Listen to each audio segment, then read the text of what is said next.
Today, let's talk about the new and improved housing tax credit, created to help stimulate the economy.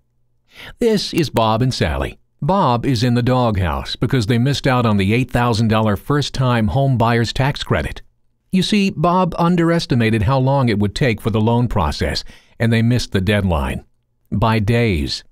And without that help, it could be some time before they can get that house with the backyard petunias or that sandbox. And Scooter and Alice will have to remain a glimmer in their mother's eye for a little longer.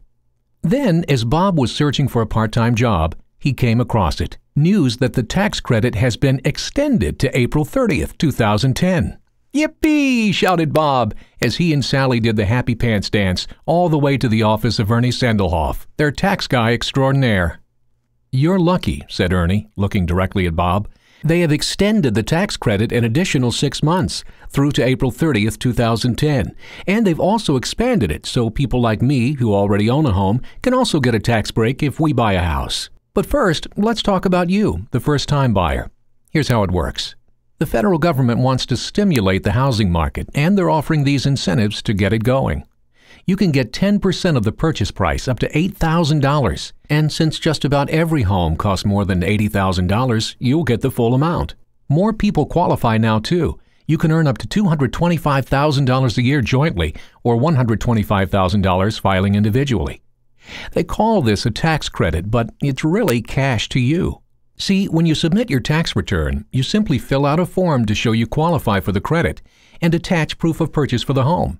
Then you get to take up to $8,000 right off your taxes. And say you only owe $2,000 in taxes, well, you get the balance in cash. Big green garbage bags of cash. Or a check, I guess. Holy smokes, Bob interjected to show he was still paying attention. Okay, you need to buy that home by April 30th, 2010 and have a signed contract by that date. You have an additional 60 days for the financing to close. And here's some more fine print. A first-time home buyer is anyone that has not owned a home as their primary residence for the past 3 years. So, my mom, who's been renting for the past 3 years, would qualify? Asked Sally.